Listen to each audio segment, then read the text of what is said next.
Somos fiéis seguidores do socialista Jean-Léon Jaurès, ou seja, somos pertencentes à esquerda honesta que defende a justiça para todos, enquanto que a esquerda desonesta lulopetista defende os direitos humanos apenas para quem é do Partido dos Trabalhadores e de seus aliados. Somos da esquerda, odiada pelo lulopetismo, pelo simples fato de sermos honestos. Também somos odiados pela esquerda lulopetista, por defendermos a democracia trabalhista salarial em solidariedade igualitária para todos. As esquerdas lulopetistas estão repletas de psicopatas, que são monstros extremamente egoístas, que se sentem bem com a desgraça alheia e com as injustiças sofridas por seus opositores políticos. As esquerdas lulopetistas estão repletas de bandidos que são psicopatas perigosos. Os locais de maior concentração da esquerda desonesta são os presídios. Os criminosos são os maiores militantes da esquerda desonesta. Nós que somos da esquerda honesta, estamos dando total apoio aos nossos adversários políticos, que são vítimas do banditismo de Estado do 8 de janeiro de 2023, pelas grandes corrupções havidas na perversa ditadura militar, para torturar e montar flagrantes fictícios de drogas contra militantes políticos de oposição. A grande hipótese que temos é que as forças de segurança foram novamente subornadas para cometerem atrocidades contra os nossos adversários políticos bolsonaristas. O Brasil possui um sistema jurídico que é um lixo podre de políticos corruptos para bandidos e pelos bandidos. O resultado é que o Brasil possui uma das maiores desigualdades sociais do mundo, ocupando a 87ª posição em desenvolvimento humano nos rankings de 191 países. Portugal possui um excelente sistema jurídico. Jair Bolsonaro é também um grande inimigo do povo brasileiro por jogar nas 4 linhas da nossa Constituição, que é a base para a corrupção, para a opressão, que é a desgraça da nação. Para esse vídeo não ficar muito longo, vamos deixar para apresentar nos próximos vídeos as grandes corrupções dos 3 poderes da República do Brasil. Para acabar com a grande corrupção no Brasil, temos que atacar o ponto vulnerável do Brasil, que está na suposta independência realizada à base de muita corrupção. Não existe comprovação histórica do grito de independência por Dom Pedro I às margens do rio Ipiranga em 7 de setembro de 1822. Com o retorno de Dom João VI para Portugal, ele foi o chefão de um grande assalto ao Banco do Brasil, à mão armada, roubando uma volumosa quantidade de ouro e de diamantes. Esses valores roubados do Banco do Brasil não se destinaram a obras sociais em Portugal, e nem para a construção de obras públicas. Esses valores roubados do Banco do Brasil foram destinados a manter o elevado luxo da quadrilha de bandidos da monarquia. Esse monarca ladrão levou para Portugal mais de 4.000 vagabundos que estavam parasitando o povo brasileiro, para parasitar os portugueses em Portugal. A monarquia portuguesa exercia pleno controle sobre as cortes corruptas de Portugal mediante a plena corrupção. A exigência das cortes para a ida de Dom Pedro I para Portugal foi uma grande falcatrua para roubar muito mais com o esquema da suposta independência do Brasil. A declaração de independência assinada pela rainha da roubalheira, a austríaca Maria Leopoldina, em 2 de setembro de 1822, foi a base para a grande corrupção. O povo brasileiro não sabe a data da independência fraudulenta do Brasil. Com essa suposta independência, as monarquias, portuguesa e brasileira, roubaram mais de 2 milhões de libras.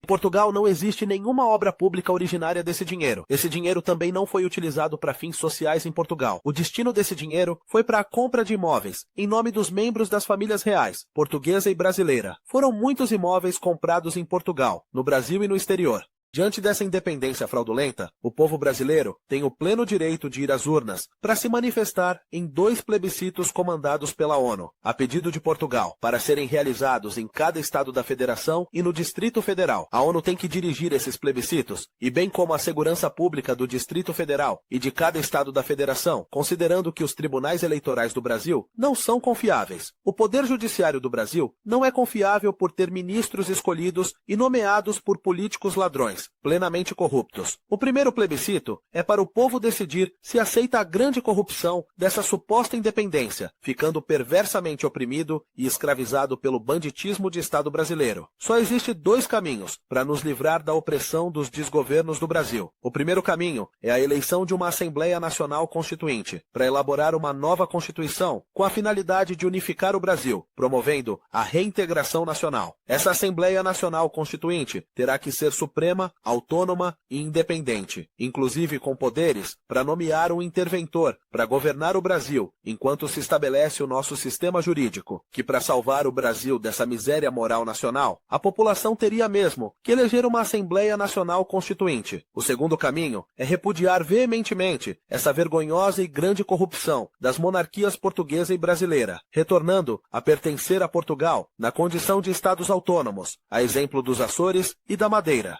O Brasil é um país bem mais rico que Portugal, com uma grande riqueza, para apenas poucos desfrutarem, enquanto que a maioria vive na penúria financeira. O resultado é que o Brasil possui uma das maiores desigualdades sociais do mundo, ocupando a 87ª posição em desenvolvimento humano nos rankings de 191 países. Parabéns ao inteligente e superdotado povo português que se libertou da escravidão e da opressão mediante o patriótico golpe de Estado da Revolução dos Cravos. Porquanto, quem tem que decidir sobre a escolha desses dois caminhos de libertação nacional é o povo nas urnas em plebiscito. A população brasileira vem sofrendo perversas e violentas brasileiradas do banditismo das autoridades brasileiras e de criminosos em geral. No Brasil, os criminosos são protegidos pela legislação brasileira para o cometimento de cruéis brasileiradas, principalmente contra mulheres, idosos e crianças. O segundo plebiscito se destina aos estados brasileiros contrários a essa independência fraudulenta, para que o povo decida se continua pertencendo a Portugal ou se estabeleça como Estado independente e soberano, ou se protege como território autônomo ou mesmo Estado integrante a um país de ótimo índice de desenvolvimento humano. Nesse caso, temos como exemplos o Alasca dos Estados Unidos, a Guiana Francesa, a Polinésia Francesa, a Groenlândia, Andorra, Kaliningrado da Rússia e Hong Kong na China. O povo brasileiro é totalmente soberano, com plenos direitos líquidos e certos para decidir sobre os nossos destinos e pelas nossas vidas nas urnas, em plebiscito, de forma suprema, livre, autônoma, independente e secreta. Contamos com o massivo apoio e participação da população honesta do Brasil para dar um fim a essa farra de golpes aos cofres públicos, em monstruosas corrupções, causando grandes prejuízos do povo brasileiro. Apelamos à população brasileira honesta, injustiçada, sofrida, trabalhadora, para escrever ao excelentíssimo embaixador de Portugal no Brasil, Senhor Luís Faro Ramos, para escrever ao excelentíssimo primeiro-ministro de Portugal, Senhor Luís Montenegro, para escrever ao excelentíssimo presidente da Assembleia da República de Portugal, Senhor José Pedro Aguiar Branco, PP-DPSD, para escrever ao excelentíssimo presidente da República de Portugal, Senhor Marcelo Rebelo de Sousa, a fim de pressionar essas elevadas e digníssimas autoridades portuguesas para providenciarem a competente ação na ONU para a escolha popular em plebiscito no Brasil. Esses plebiscitos no Brasil representam a única solução para nos livrarmos dos perversos ladrões golpistas dos cofres públicos, para que certamente tenhamos a verdadeira segurança pública, com melhores condições e ótimas qualidades de vida, tendo por fundamento a democracia trabalhista salarial. Esses plebiscitos representam também o grande livramento dessa gigante dívida pública do banditismo de Estado que afundou o Brasil em situação financeira totalmente ingovernável. O desgoverno do Brasil já acumulou mais de 7 trilhões de reais de dívidas com a corrupção e o desperdício do dinheiro público, mas que o povo não tem condições de pagar e nem deve pagar. Quem tem que pagar essa dívida monstruosa seriam os parasitas da nação, ou seja, quem recebe fortunas públicas de presente dos desgovernos, a exemplo dos privilegiados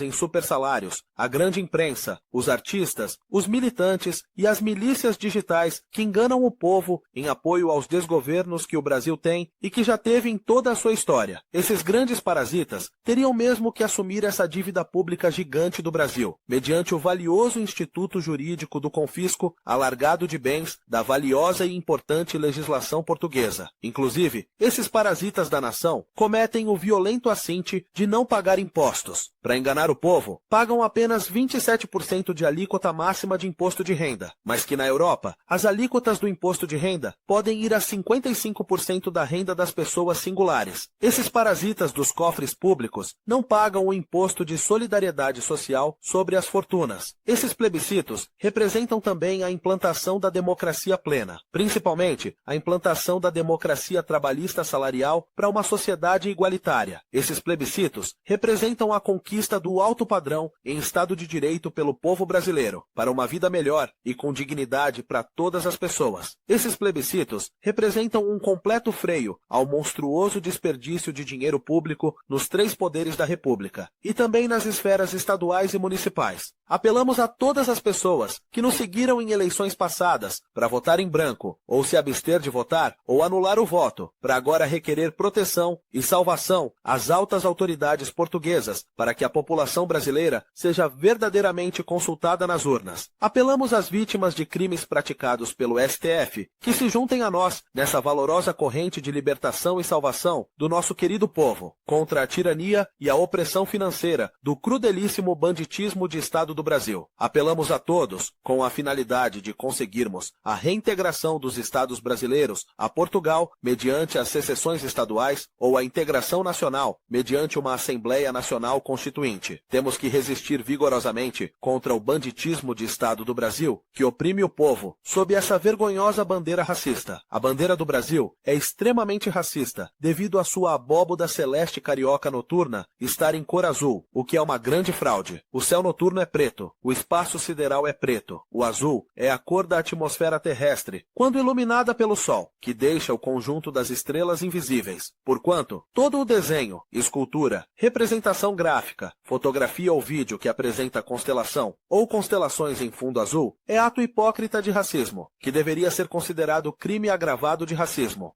Fazemos um apelo à população brasileira honesta para também escreverem à FIFA pedindo para anular os 5 títulos brasileiros de campeões do mundo por terem disputado esses campeonatos mundiais sob essa repugnante e imoral bandeira racista. A anulação desse pentacampeonato de futebol vai servir muito para a importante desnazificação do Brasil. Quem tem que decidir sobre a nossa libertação desse sistema político desgraçado e opressor é o povo nas urnas. Alegramos e vamos comemorar que a nossa vitória chegou. Portugal representa a nossa força ativa universal, que vai nos defender e nos proteger desse desgraçado banditismo de Estado do Brasil. Não precisamos pegar em armas para defender a nação brasileira, que sobrevive oprimida e escravizada pelo banditismo de Estado. Porquanto, não há necessidade de guerra civil, razão pela qual confiamos plenamente nas autoridades portuguesas e na ONU para implantar o Estado de Direito e a democracia plena aos brasileiros, principalmente implantar a democracia trabalhista salarial para uma sociedade igualitária. Rogamos às autoridades portuguesas o total respeito à cor vermelha da Sagrada Bandeira Armilar de Portugal, razão pela qual o vermelho da Sagrada Bandeira Armilar de Portugal também representa o sangue derramado de heróis brasileiros que lutaram contra a independência fraudulenta do conluio corrupto e perverso das monarquias portuguesa e brasileira.